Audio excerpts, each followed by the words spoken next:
Just like there's no one right way of being a witch or doing witchcraft, there's also no one right way of casting spells or practicing magic. You totally can be a skeptic and still have magic and spellcraft be important and transformative practices in your life. In this video, I want to take a look at what it means for a skeptical witch to do magic, practice spells, as well as what it looks like for me personally to incorporate spellcasting into my own practice.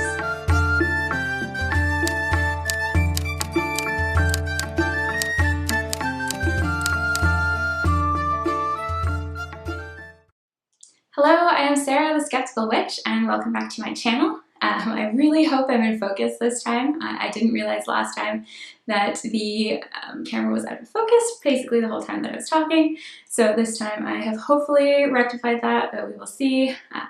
Fortunately, I don't have one of those cameras that you can like flip out and actually see what you're recording, so I have no idea what I look like on camera. So in my last video, I covered the idea of skeptical witchcraft and what it kind of means to practice witchcraft while maintaining a science-based, rational kind of understanding of the world.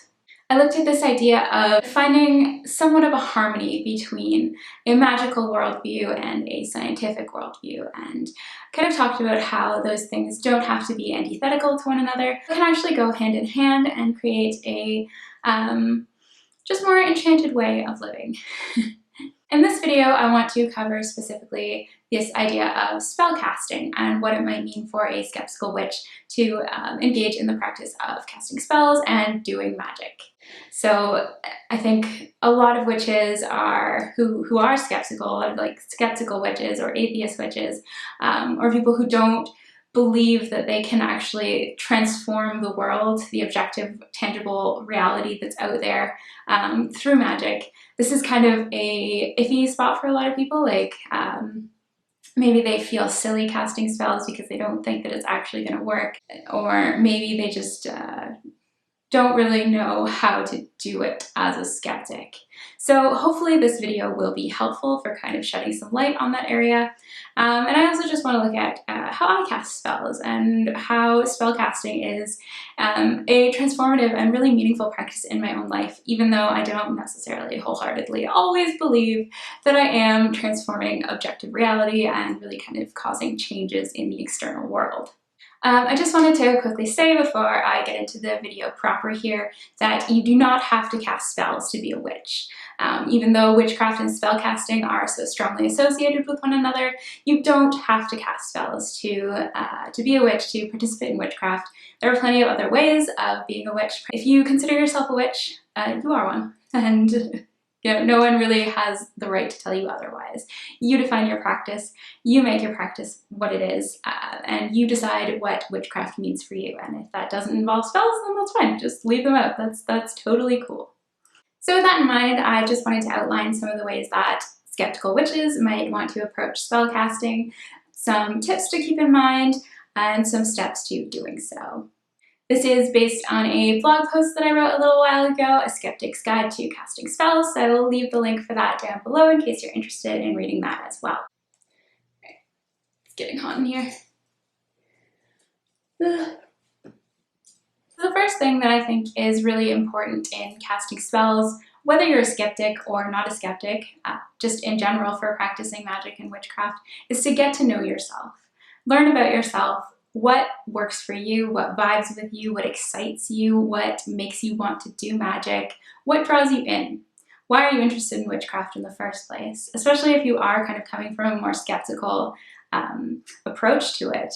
Think about what it is you hope to get out of it, and then just start experimenting with things. There are so many different types of spells out there, so many different ways of doing witchcraft and magic. If you look it up on Google search or anything like that, you'll find a variety of like candle spells, sigil spells, cord magic, herbalism, potions, just a plethora of things out there. There are so many different things that you can experiment. And there's also so many different levels of complexity when it comes to spells and doing magic. So I would say if you're new to it, start experimenting with everything. Also keep in mind that anything can be a spell if you want it to be. Spells don't have to be these huge complex rituals with like tons of moving pieces and like all the bells and whistles, as they say. It doesn't need to be like that at all. They can be as simple as just like stirring your tea in the morning, or as simple as lighting a candle. It can even be just as simple as looking in the mirror and repeating an intention to yourself, or repeating a positive affirmation to yourself. That can be considered a spell if that's what you want to consider it. What matters the most is just kind of having that intention and putting it out into the world in whatever shape or form that might look like. So it doesn't have to be flashy, it doesn't have to be fancy. Sometimes I personally really like the big flashy fancy spells and the rituals and everything, and getting kind of everything out and having fun with it, but not always. Sometimes I prefer it to be really simple, really practical, really easy, something that doesn't take a lot of time or effort. It really just depends on the context, what I want to get out of it, how I'm feeling. It depends on a whole bunch of things. So I'd say really just experiment with things, figure out what works for you. So the second tip that I have is that there are no right ways of doing things.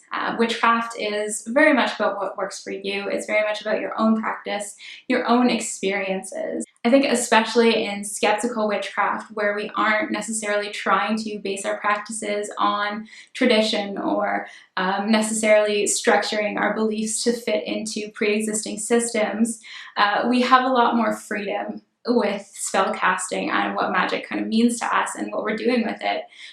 We can really make it our own and make it unique and put our own spin on it and just have fun with it. I think that having fun is a pretty important part of witchcraft, at least for me anyway.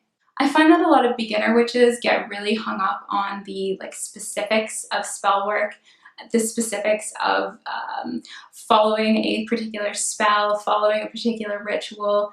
They want to make sure that they get everything right. They're using the right crystals, the right herbs, the right candles, the right colors. They get into this mindset where everything has to be a certain way, and they can be very afraid to kind of move out of that and experiment with things and do their own thing in a way. So I would say don't let that kind of perspective, that way of approaching witchcraft, hold you back. Feel free to make it your own, and don't get hung up on what someone I know has called this recipe book kind of way of doing spell work. I really like that term because I think it does really suit this particular way of doing witchcraft that certainly a lot of beginner witches start out with, at least. I think in any kind of witchcraft, but in skeptical witchcraft especially, it doesn't matter whether you have the right kind of herb or the right crystal or whatever. Just use what you have on hand and use what feels right to you. Use what you feel drawn to include in the spell, not what someone else has told you that you should include. So the third tip that I wanted to discuss here, which I think is the most important tip, whether you're doing skeptical witchcraft or not, is setting your intention. So regardless of your approach to witchcraft, regardless of what your beliefs are when it comes to spellcasting and witchcraft and magic, intention is key. If you're coming from a place of doing psychological witchcraft and using the psychological model of magic, which I discussed in my last videos, you can go check that out if you're interested. Your intention might be more inwardly focused rather than thinking about how you can change external reality in some way. So the spell would be therefore more geared towards changing of emotions, changing of mindset, changing of perspective, the way you think, the way you feel about something, just anything that has to do with your psychological state and internal states of being. This might also be about setting and solidifying goals for yourself, as well as what you can do to make those goals happen. It's very much about your own internal power, your own ability to cause transformations in the world, whatever it is that stems from you. So an example of doing this kind of psychological witchcraft would be if you were doing a spell to get a new job, instead of thinking about just kind of having that job come to you and imagining it just manifesting in your life somehow.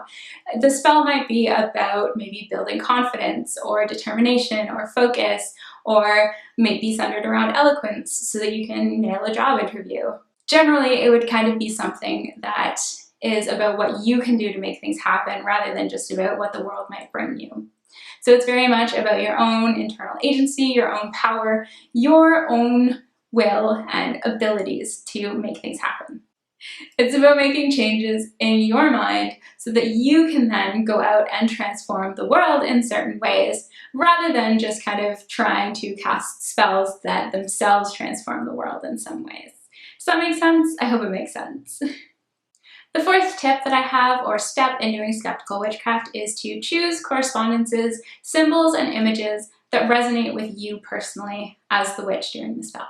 So correspondences are sets of things symbolically grouped together and associated with particular energies and attributes. So for example, orange is associated with ginseng, which is associated with the crystal citrine, which is associated with the sacral chakra, which are all associated with creativity. So there's this kind of group of things that are associated with the energies and attributes of creativity in kind of a broader sense. And with correspondences, the thing is that any one thing in these sets can stand in for any other thing at any given time. So for example, if I was doing a spell for creativity, I might use a orange candle to embody kind of that aspect of creativity, that idea of creativity, and bring it into the spell.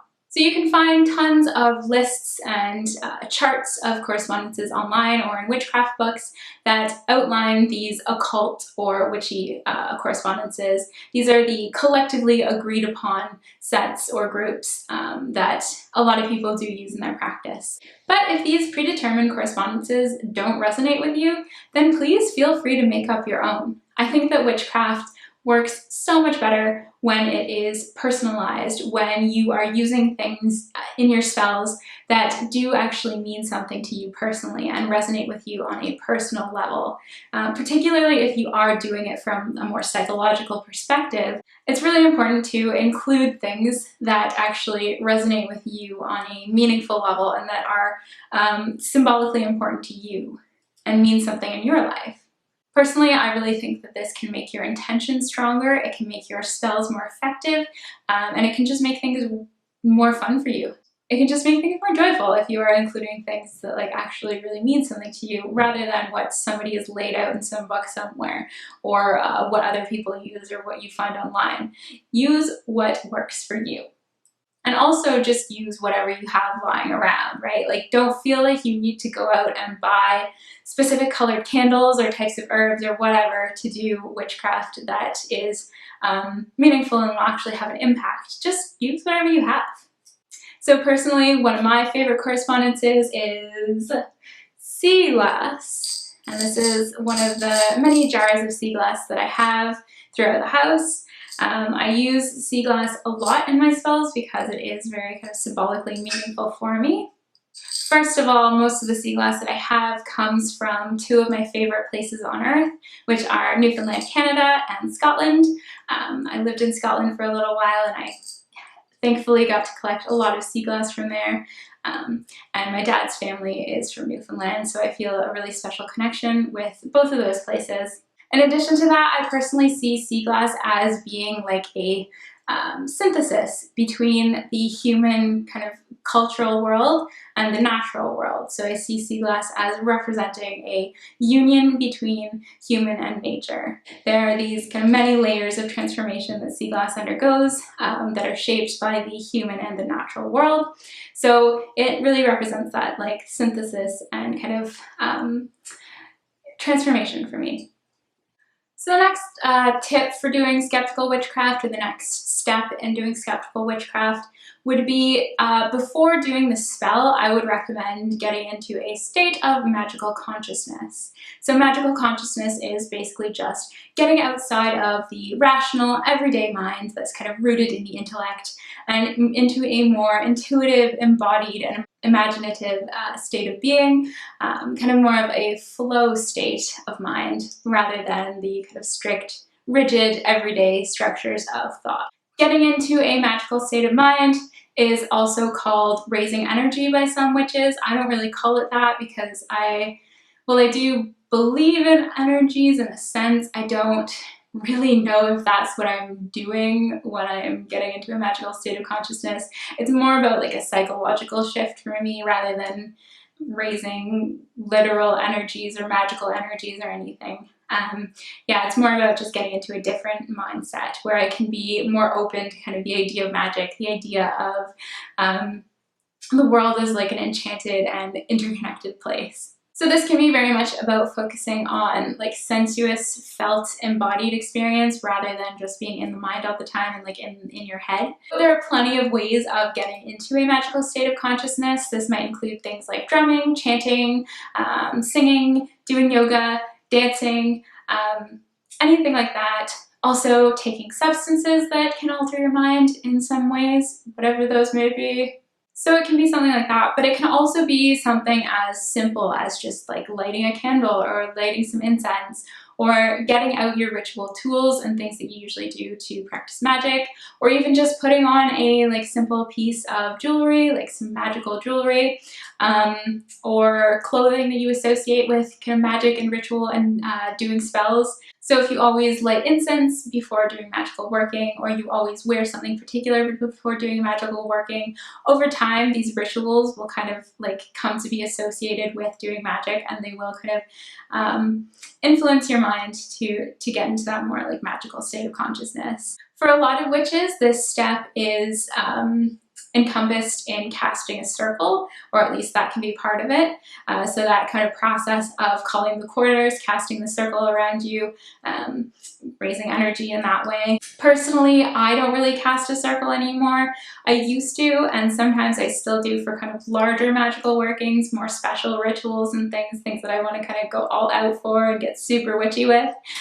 But it's not really part of my everyday magical practice. It's just not something that I feel like I actually need in my practice anymore. I think I started doing it originally because I thought that everyone had to. Like, I thought that was just, you know, if you were doing witchcraft, you had to cast a circle.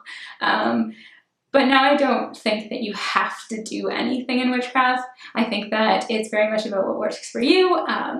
Whatever your practice is, it's your own, right? So make it your own. And for me, that doesn't usually involve casting a circle, which I think is totally fine. So yeah, creating this sense of magical consciousness is just important for getting ready to do the magic, just kind of getting into a place where you're not so trapped in your own head, where you can maybe kind of feel yourself flowing out through your body and into the world a bit more. I have written some posts on this on my blog before, so I will leave some links to that down below so you can kind of read about this idea a bit more. I'll probably also make a video on magical consciousness at some point because it is something that I'm really interested in, both personally and academically. It's one of the areas that I have studied in relation to witchcraft. And I think it's just really cool. And I like getting into like different ways of seeing the world and different ways of perceiving the world. And it is really important in my own practice. The extent that you may want to bring about these states of magical consciousness might depend on the kind of witchcraft you're doing and the perspective you're coming at it from. So for example, if you're doing psychological, kind of more psychological based witchcraft, it might not be as important for you. That's cool. It's up to you, right? Like, it's completely up to you what you want to do, and just about figuring out what feels right. But it can also be really helpful for you if maybe you feel really silly about casting spells or really self-conscious about doing it. Using some of these techniques beforehand to get into like that altered state of mind might help with feeling ridiculous when casting spells, especially if you are a skeptical witch like me. If you are casting spells from this like psychological perspective, if you are relying on the psychological model of magic and doing psychological witchcraft, then the extent to which you necessarily need to let go of the rational mind, or may want to kind of try and bring about these forms of magical consciousness, will depend. Some people might not really need to do that at all, and that's totally fine and totally cool. I think that it will depend on your approach to witchcraft and what you want to get out of the spell, what you're hoping to manifest, and what the purpose of doing it is for you. Within the context of psychological witchcraft, the power of the spell may come from knowing that it is working on a psychological level. So it may come from knowing that you are doing something to change something in your mind, or that you are causing some internal transformation. That's where the real like oomph of the spell is going to come from, is understanding that you are causing a change in your mind that will then hopefully change your perspective or behaviors in some way, and will hopefully help you align yourself with your own goals. There is power in this internal transformation, and there is power in knowing that you are working towards manifesting your desires, towards making your goals into reality. From the psychological perspective, magic is happening in the mind, and that in itself is very, very real. And there is really no need to go beyond that in any way. There's no need to kind of go looking for something else or need some extra layer of magic on top of that. That is in itself magical. That transformation of the self is itself magical. So in addition to casting spells from a more psychological perspective, from the psychological model, there's also what I would call the chaos-based kind of witchcraft and casting spells from a more fluid perspective. So I did talk about this a little bit in my last video, so you can check that out if you're interested. I did also write a blog post on the subject that I can link below as well. Because the first video was kind of cringe, so I didn't feel like I should subject too many people to watching that, so there is a blog post that you can read that kind of covers everything. So this chaos-based spellcraft or casting spells comes from this perspective that belief is fluid, that it can change depending on context, depending on need. It's about getting into a place where I can fully embrace magical consciousness, where I can fully embrace the idea of magic, where I can fully embrace all that I kind of in my daily life would say is more irrational or woo-woo. It's not scientific, really. It's very much about treating things as if they are real. And so in my sacred space that I create when I am doing this kind of spell work, it's a space where anything goes. It is a space where anything is possible, where there is no objective truth, where there is no kind of flatline reality, where everything is liminal, anything is possible, anything can happen, and I will be treating magic as if it's real. I will be treating spirits and deities as if they are real.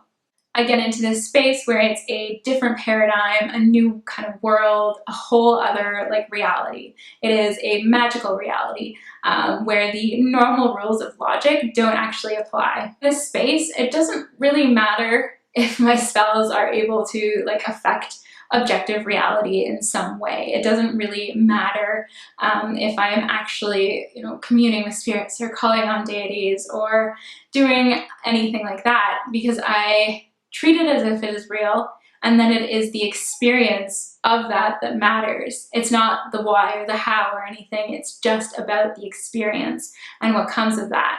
So here I will be casting spells as if I can actually kind of manipulate the flow of energies in the world or something, or as if I can commune with spirits, basically as if I am magical as fuck. For me, this way of doing magic is the most fun. I love this way of doing magic because it is the most exciting to me and just, yeah, the most fun. It's really enjoyable. While it did take me quite a while to work up to a place where I am more confident and I feel actually okay letting go of rationality, letting go of this scientific way of seeing the world, it's wonderful to actually be there every now and then. It's great to just kind of take a little bit of a break from how I usually see the world and from this kind of prison of rationality almost. We get really caught up in the intellect, in other words, in contemporary society. And I think that it's nice to just kind of let go of that every now and then and to do it in a magical way that does actually affect my life in some way and does have a positive impact on my being in the world. In essence, it really just feels good to say fuck it and do whatever I want to do, believe whatever I want to believe, and just have fun with my magic and have fun with the spells that I'm casting. Alright, so just so that my camera doesn't completely die on me, I will end it here. Thank you so much for watching. If you are interested in this subject, I do have, as I mentioned, a blog post on it as well that you can check out. I will leave the link for that down below. It would be great if you could leave any comments that you may have on skeptical spellcasting. I'm always really interested in hearing people's thoughts and opinions on this and how they do spellcasting and how they kind of weave skeptical magic into their lives and the various ways that they approach it. I'm really interested in that, so if you have any thoughts on that, please leave comments below.